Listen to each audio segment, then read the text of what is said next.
Hello, this is The Bittersweet Life. I'm Katie Sewell. Support for this show comes from you.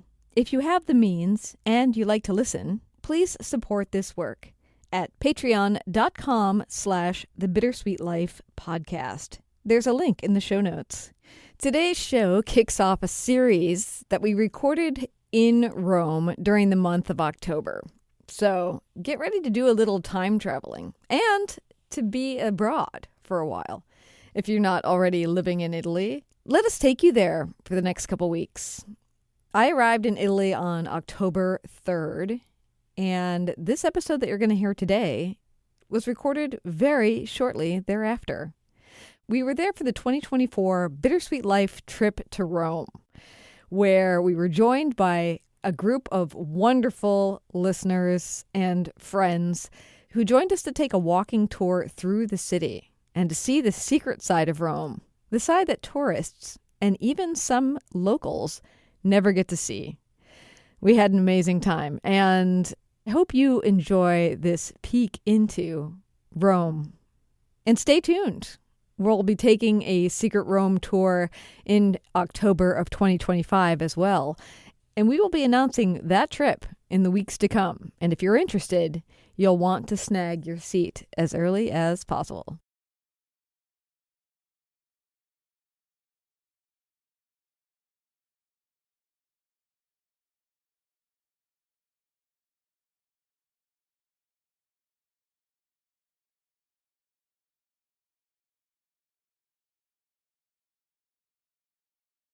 Hello, this is The Bittersweet Life. I'm Katie Sewell. I'm Tiffany Parks. Tiffany in Rome. Katie also in Rome. That's right. I'm here. It's official.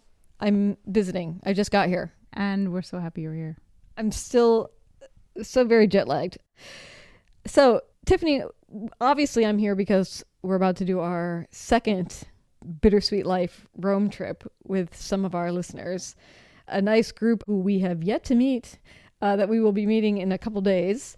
And so we've been kind of just at my rental apartment planning things out today, trying to get our ducks in a row, trying to figure out our schedule for every single day. Because if you're just joining us, we are doing a 1 week long trip through Rome, showing everybody the secret sites. And every single day is a different walking tour, and every single day has a different theme. And so we've been like walking through the locations, where we're going to go, how we're going to get there, what's an interesting path to take, all those details, which you said took a lot longer than you were thinking it was going to. Yeah, it takes so much planning, especially when you're taking off from the same point every day, but you're going to a different place. You know, you want to make the route to get there not the same street that you walked down the day before. And so it can be complicated. And there are lots of roads in Rome that kind of feel like they're leading you in one direction, but actually there's going to be a huge roadblock and you're going to have to go around and backwards. And, you know, it's full of little blind corners like that. Yes, tons of mazes. And this year, we are making this year a little bit different than last year. So if you're listening and you were actually one of the people who came on the tour last year, this is going to be a different thing. I mean, there might be some things that we do that you would recognize, maybe some of your favorite sites, of course, we're still going to, but we're also lacing in a bunch of new things, which also adds a new layer of planning. Yes, and also considering the fact that next year is the Jubilee year, lots of places in Rome are under heavy restoration or closed altogether. And so we've had to definitely rework some of our tours because obviously there are places that we just can't go to. Yeah, in fact, just this morning, it was funny. We were like, what if we took them down this particular staircase? And then we were running an errand together, and we passed that particular staircase, and we're like, oh, I guess we're not going to use that, completely closed for restoration. So yeah, it's a good thing that we saw that. I wonder how much more of that we're going to encounter. But yeah, I guess that's good advertising for the Rome tour next year. If you're interested in coming, when you hear this, as you listen throughout the episodes that we're going to record in the next few weeks, we are planning at the moment to do a tour that's happening during the Jubilee after all of this restoration is done, which hypothetically means that Rome will be at its shiniest and prettiest by next year. And we don't take them to the crowded spots. That's true. That's the good thing about coming on our tour, because it's really the lesser known spots, the secret spots, the off the beaten track spots. Right. But okay, so I just got here. So travel is very fresh on my mind. Very fresh.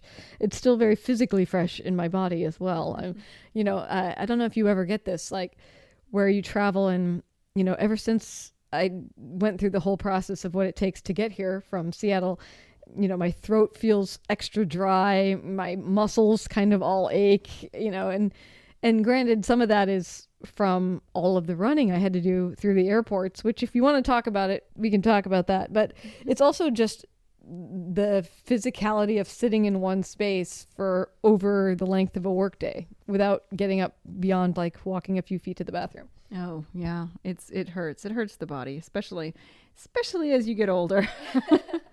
Yeah. So I came via Heathrow in London, and a friend, I don't know if you've ever had this experience, but I had a friend who was on my same plane just by happenstance. We both were so crunched to get to our connecting flights that we didn't connect. Like we didn't get off the plane and give each other a goodbye hug. Like by the time I got off the plane, because I was like 7 rows back from him, he was long gone, running toward his own flight, no doubt. And I was, barely going to make my own. But I wrote to him later and just said, hey, good to see you. Nice to share a plane with you. And he just said, boy, getting through Heathrow was a gauntlet. And I can't think of a better word for what it was like, especially when you're like looking down the barrel of time. But I tried to take this new Zen approach.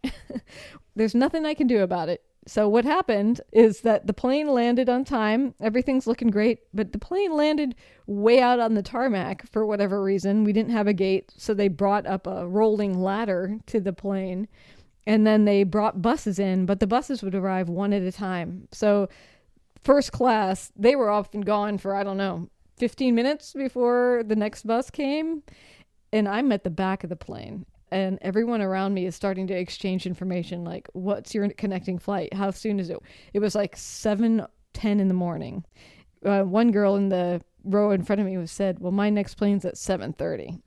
And so we're like, nah, boy, that's not probably going to happen, But what was the scheduled arrival time of the flight? 6:50. So it was already going to be tight. 6:50 and her connecting flight was at 7:30? That was not a smart move. You never ever do a layover less than an hour, and even in a place like Heathrow, which is the same as JFK, you need 2 hours. Certain airports need 2 hours. That was bad planning. Well, and it's also so hard to know. Like, I don't know if you do this too, where I come over here a lot. Now that we're doing these trips, I'm really coming over here a lot. And yet some sort of amnesia happens where you don't remember, like, what did I go through last time I went through, London's airport? And, so I got off the plane finally, when it was finally my turn in the third wave of 4 waves. And let me tell you, the woman who was sitting beside me the whole flight, when we got to the door, they let me go and they held her to wait for the 4th bus. Oh. I would have missed my flight if I had not been through that door on that run. So I got lucky there. I felt very lucky about it.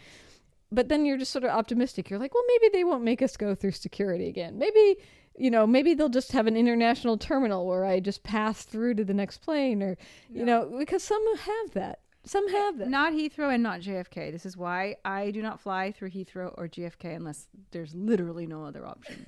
Well, we learned that. So by the time I get through security, which was its own maze, that they were just making with different ropes. They were making us just walk in circles, basically, to slow the line down. And some guy, I do have some respect for this. Some guy just ducked one of the ropes because he's like, what are we doing here? Like, we're just walking in circles. The line is right there. And the woman pulled him back out of line and says, sir, that's not fair. All these people have been walking in circles longer than you have. She didn't say walking in circles, but she could have, because that's what we were doing. We were basically in an empty room parading around in different formations. But anyway, that's beside the point. So by the time I get my luggage through, or it's in the scanner, and I was telling you, Tiffany, that because I travel with all this radio equipment, one of which within a scanner probably looks like something like a taser, maybe. One is like a shotgun mic, so it looks like this long metal rod. Both things take an extra look. Mm-hmm. You can't just pass that through. So they were staring at it for a long time, and I'm like, oh my gosh, how much time do I have? I'm purposely, by the way, not looking at a clock. I don't want to know.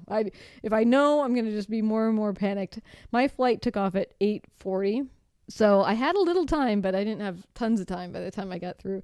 Anyway, so while I'm waiting, I find a nice young man who's standing by the belt who works in security. He wasn't just some random guy. And I just said, so sir, if I had to run for the A gates after I get these bags, which direction would you say I go? And he goes, take a left, run down the stairs, and you'll find a reader board there that tells you what all the gates are out of that thing. And that's exactly what I did. Basically, grab my luggage. Thank goodness they didn't ask to open it. I was a little concerned because they held it there on the conveyor belt for a long time. Did you have to immediately recheck it, or did you have to lug it with you to the next gate, to the next terminal? I mean, I didn't check any bags, so I was carrying. You didn't check any bags. No. Oh, okay. I thought you were picking up your checked bags to go through customs and then dropping them off, which is what you have to do when you fly to the U.S. If you connect through a place like JFK, you have to pick up your bags, walk through a gate where you don't do anything. You're just like nothing to declare, and then you have to drop them. Oh, see, I've been through that too. But no, I, generally speaking, because I'm relatively able-bodied, I try to just keep everything with me. And it's a pain for sure. Especially if you have to run. And I always have to run. I feel like every time I end up at a big airport, I have to run. There's major offenders in the United States where certain airports, it's like I hate them so much because I always have to run. But how many hours did you have for your, based on if everything arrived on time, how many hours did you have if it was a layover? Landing at 6:50, taking off at 8:40. So just under 2 hours. Mm-hmm. Yeah, I'd say Heathrow, that's cutting it close. I wouldn't, even JFK, I wouldn't do that. I would do 2.5. I would err on the side. I mean, the last time I talked about this, I don't know, a couple months ago when we flew to the States and we went through JFK, which I had sworn I would never do again, but it was the only option. Mm-hmm. There was a flight leaving Rome at 9, and there was a flight leaving Rome at 10, and they both connected to the same JFK Phoenix flight that I had to get, and the 9 a.m. one was more expensive and the 10 a.m. one was significantly less expensive, and I was like, I'm doing the 9 a.m. because I do not want to be in JFK sweating bullets. Well, here's the thing though, I mean, I took British Airways, which, given some of the airplanes I've taken over here in the years past, I would say they did a better job than ones I've flown in the past. But, as a consumer, you sort of trust them to a certain degree because what do I know? If you're the you're British Airways, mm-hmm. This is your airport, this is arguably your hub of an airport. You would know what it takes for me to get from one place to another. So it's just you sort of say, well, if they say I can do this, then I can do this. No, not in my experience. No, I have seen flights where you're like, oh, it just came up. This, you put it in the search engine and this is what pops up. And you're like, oh, this is such a really short flight. And then you look at the connection and it's like 20 minutes. And it's like, why are you even offering me this as an option? Because this is impossible. Even in a normal airport, 20-minute connection is impossible. So I don't think that they do. I don't know. I don't know what the rule is. I don't know. Well, I mean, long and the short of it, like I told you, I was just trying to be zen about it. If I miss it, I miss it. What can I do? It's better than being super stressed out about it. I ran down the stairs. Did you have to take any kind of Airbus or anything like that? Well, I did to get from the plane to the terminal, but nothing else, thankfully. So you didn't have to do a terminal to terminal bus like you got to do in JFK? No, thankfully. That would have been the death of me. But I come running around the corner, and this man, there's a few victorious moments that happened during this trip, and this man is standing there to look at passports, and he yells to me up the hall corridor, are you going to Rome? And I said, yes. And he's like, you made it. Because on the reader board, it basically said Rome, gates closing. And These are the moments that when you're living them, you say, I'm done traveling. I'm not doing this anymore. I had that moment in 2021 when I told you the whole story. We got stuck at JFK because of COVID, and Europeans weren't supposed to be going to the States, and yada, yada, yada. We got stuck there for 24 hours. We had a hotel, thankfully, but we did get stuck there. And I said to myself, you know what? I think I'm done. I don't think I want to travel anymore, internationally. I think I'll stay in Europe, and that'll be good for me. And of course, you change your mind, of course. But in that moment, you're like, I'm done. This is not worth it. Yeah, I know. It is so true. And you also have that thought where you think, At no other point in my life do I run carrying 40 pounds of stuff. I don't know. I didn't weigh my suitcase, which was on a roller, thank God, because I usually carry a backpack. And this year, Derek suggested that I take I borrowed my dad's suitcase. And if I had to, normally I carry 2 backpacks. So you're actually carrying it physically on your body. But even with that, because I'm still having to pick up the roller bag every time I go down the stairs, and so, or up the stairs. I did a lot of running upstairs as well. There is no other circumstance. Like, the fact that I could actually do that was surprising. Well, I think on this show I've made this comparison in the past, but I think it's worth making it again. Sometimes I feel like airline travel in all of its parts, from beginning, from door to door, basically, it's a lot like childbirth. Because you're at the mercy when you give birth in a hospital, which is typical way, you are at the mercy of that place. And you do have a certain amount of trust, right? You're like, okay, I'm trusting that I'm not going to die here. Because, women used to die a lot during childbirth, and now we go to the hospital and we don't usually die, but you never know. And I'm trusting you with this really, really important thing, like arguably the most important thing I'll ever do in my life. And don't mess it up. And also, you're going to tell me to do a whole bunch of crap that I don't want to do. You're going to be like, okay, spread your legs, and okay, put yourself in this position. And you're going to have no dignity. You have zero dignity when you're giving birth. And, it's in terms of like people walking past your door while you're like literally in active labor, like the husband of some random woman walking and peeking in. And you're like, oh my God, I look so awful right now. Plus I'm in this position. And I feel like it's the same on an airplane. You're like trying to sleep, like so close to another human who's a stranger. And you're like, if you're like me, I just bought this recent brand new neck pillow that's supposed to be like so great, and it really did not live up to the hype. But I've got this horrible, like, it basically looks like a neck brace on, and I've got my mask on, my eye mask, my hair's all messed up, like I just look awful, and I'm just sleeping or trying to next to some random person, or I'm in the bathroom like doing gymnastics to try to like not fall over while I'm peeing, or I'm just the things that you have to go through, and like the waiting up, taking off your shoes, and you've got like a hole in your sock or something. I mean, it's humiliating. The whole thing from the beginning to the end is humiliating. And you also have to just do what people tell you. Like the people at the security, they're just like, do this, do that. And if you don't do it, you risk missing your flight. Just like if you're at the hospital, they're like, do this, ma'am, and you don't do it, you're like, okay, am I risking, especially if you're a first timer, is my child going to die if I don't do this? Do I really have to? I don't want to, but I suppose I need to. There's just so many parallels. That's a very funny analogy. Plus it's painful in both cases. And you do things physically that you did not know you could do, like running with 40 pounds that you're carrying. Same with upstairs. Upstairs, when you're giving birth, you're like, Claudio was like, I'm shocked. He's like someone who's worked out his entire life. And he's like, it was basically like watching somebody do a double marathon while they're being punched. Like someone like basically in a boxing match being punched over and over again while they're running a marathon. And I'm like, yeah, that's pretty much it. But the reward is great in both cases. You get a child, you get an amazing trip. So that's why we put ourselves through it. That's a great analogy. For some reason, I like that running a marathon while being punched. I remember asking a male work colleague of mine after his first child was born. We were taking a walk. He had just come back to work after spending some weeks at home. And we were taking a walk, and I said, well, how was it? And he's like, oh, the kid's great. And I said, no, how was the birth? Because he wasn't sure how it was going to go down. They'd done the typical training to try to get prepared for it. And he just said, and I'll never forget it, he said, the only way it would have been more animalistic is if it happened under a bush. Which I thought was so funny. Yeah.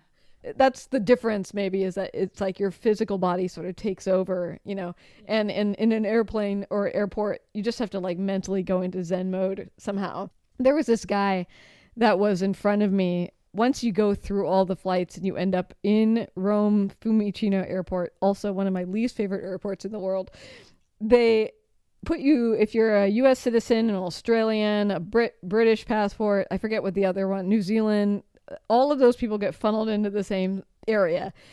And it's just, it's chaos. Like whatever system it is, it's just not a good system, because the theory Derek always says is if they have to keep screaming at you about what to properly do, it's not organized, right? Because people are not intuitively figuring out like what they should do in this situation. But there was this guy in front of me who was like, one of those guys where he's keep trying to look over everybody. And he's like, you can tell he's just like super agitated and frustrated. And I just wanted to say to him, look, there's nothing you can do. This is going to be a chaos until we get to the other side of that guy who's in that booth over there. So just chill. It's going to go as fast or as slow as it's going to go. You're stuck in this line. So what's the point of trying to like see over it to see like how the line is not moving in front of you for some reason, But of course I was like, well, maybe that would be the thing that throws him over the edge. He obviously is not having a fun day right now. But going back to what you were saying about those strangers who are sitting beside you in these flights, and you're in all these weird positions. And of course you're quite cordial, generally speaking, hopefully, with the people that are sitting around you, because these are your allies. Like if something terrible happens, they're your allies, but they're also the people who you're going to be sitting with for like 9, 10, 12, depending on how far you're going, hours. You're going to be sitting next to these particular people. And I just think it's so interesting how there's a certain familiarity that comes from, even if you don't talk to each other, it's like you certainly recognize the guy. Like if you pass him in the airport later, if you're all off that plane and you're heading toward your other plane, you'll be like, oh, there's that guy that was sitting, But then the minute you're out of that airport, it's like amnesia. Like that guy could pass me a week from now when I go back on the plane, or 3 weeks from now. Maybe I would recognize them. I don't know. But it's like these people that are so familiar, and then they become like no one, like strangers, just disappear back into the ether. You know what I mean? Mm-hmm. Absolutely. It's like you're friends for a second, but it's like you don't actually have to say goodbye to those people. I was just telling you, like, I got divided. Me and the girl sitting next to me got divided onto the bus, and I had that brief moment when I was at the bottom of the stairs and she was being held at the top of the stairs, and I thought, should I wave? And then I was like, but why would I wave? But we had talked to someone on the plane, so it wouldn't have been like out of the question for me to wave. This woman's not going to miss me, Yeah, I mean that's a cultural thing. I think that's your Seattle personality coming through. I don't think an Italian would ever even consider it unless you'd had like a real long conversation or something like that. But I gotta say, I don't really make connections with people on airplanes anymore. Part of it is because now that I'm, with Claudio and Aurelio, we usually sit together. We always sit together, and oftentimes there's only space for the three of us, or that fourth seat. If we're in the middle and there's 4 seats, there's nobody in that seat. That's what we always hope for anyway. Right. And so I don't find myself sitting right, cheek by jowl next to somebody else. But even when I travel alone, I feel like because of the AirPod and just, phones and devices in general, we close ourselves off in these worlds. And we put up these I know I do it. Like I put up a very I don't want to talk vibe. Because I don't usually. If I'm on an airplane, I want to read my book. I want to listen to whatever I'm listening to. Maybe try to sleep if I'm lucky. I'm not really interested in chatting, but I used to. Mm-hmm. And I feel like it's a modern versus a oldie timey thing. Because I know when I was younger, especially when I traveled alone, when I was going back and forth from college, or the times that I used to go to Europe alone, I used to always talk to the people on the airplanes. And I have a very, very strong memory of talking to a lady when I was flying to Rome. And I was flying to Rome to do some kind of student event, like a music festival or a month abroad sort of a thing. It wasn't after I lived here. I definitely didn't live here. Mm-hmm. And that was not even in the near future. So it was probably when I was in college. But I already had the dream of living in Italy. And I was flying to Italy, and she said, she was American, and she was probably in her 40s now that I think of it. But she said, yeah, I live in Rome. And I just thought, no.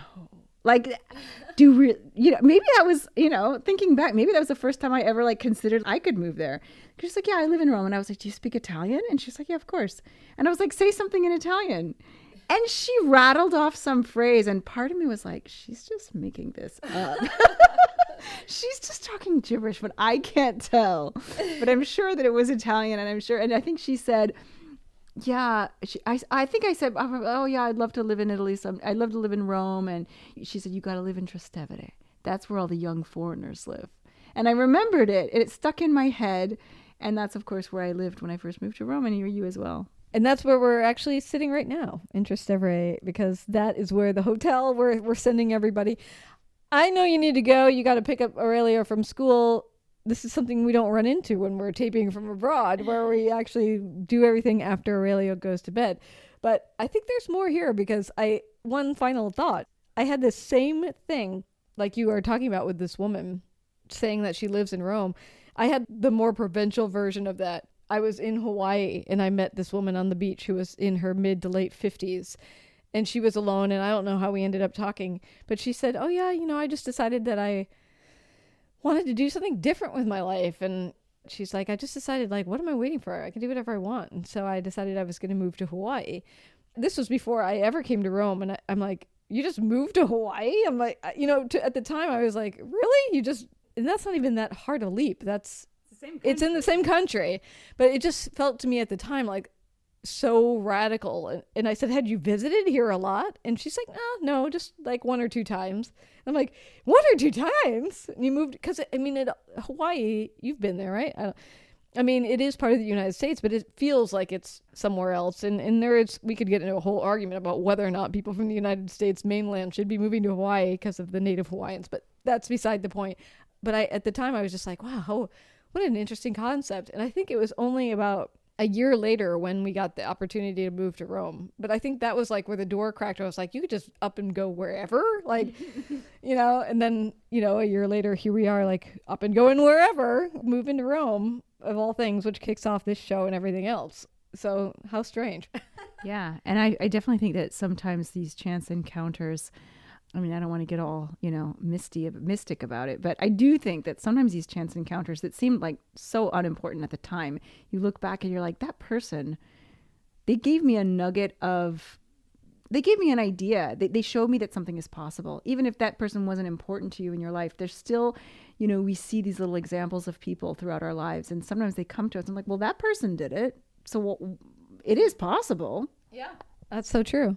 I do want to say that we travel so much more practically. Like I wore a pair of jeans to the airport, but the minute I'm on the long flight, like I put on the pajama bottoms in the bathroom, like I go for comfort, not for looks. But there were definitely a few moments where I'm like, this is a hat box example, because go back and listen to episode Hatbox. We should really just re-air episode Hatbox sometime, because I still think today it's like one of our funniest episodes. But it's basically how Tiffany, as a young traveler, decided it would be romantic and cool to travel with a bunch of hat boxes, which, if you think about that as an adult, is like so impractical and makes absolutely no sense. But I was sitting near a couple young women who were dressed to like the nines on this flight, with the very short skirts and the like tall boots and the matching accessories and everything just so perfectly put together. And I'm like, this is a hatbox example, because they can't possibly be comfortable in this flight dressed like the way that they are. One of them was wearing a trench coat. You're like, okay, what? I know you got to bring your jacket, but I don't know. The whole thing was just like, this is just some romantic notion of what you think it means to travel. And I kind of love that young people have that kind of stuff too. Yeah, I definitely, when I was younger, used to dress up to travel. I'm talking the 1990s though. Not the 1950s. Yeah. People dressed up to travel. But even still, even in the 1990s, travel was so much easier. You had to go through security, but it was minimal. You could have gallons of water. You could have as many bags as you want. You could travel with as many suitcases as you wanted, I feel, especially if you were traveling internationally. And there was none of that. There was a lot less of that humiliating stuff. And so I used to always, when I traveled back and forth from college, I used to always put on like a pantsuit. I dressed nicely when I traveled. And now I feel like everybody's in like their pajamas. Like, it's one thing to put them on in the plane. Okay, I can get around that. But like to be walking through an airport terminal in your pajamas, and so many people I see do it in the States, I'm just like, do you sleep in those clothes? Do you want all the airport germs in your bed? Well, to be fair, pajama, at least in Seattle, pajama bottoms are a hip thing with the young people right now. Still? Oh, God. But Seattle, it's not like we're fashion forward. All right. Well, we need to leave it there. Aurelio does need to be picked up from school. Do you have any lasting thoughts about like how you're feeling about the fact that everybody's showing up in a couple days? Just excited. That's all. Me too. All right. Well, we'll leave it there. I'm sure we'll do more episodes here in Rome. So until next time, this is The Bittersweet Life. I'm Katie Sewell. I'm Tiffany Barks. Join us again. Bye. If you love the show, take a moment to leave us a review on Apple Podcasts. We love to read while you listen, and your rating might help someone else discover the show. Take just a couple of minutes to let the world know what you think of this show. It means the world to us. Thanks.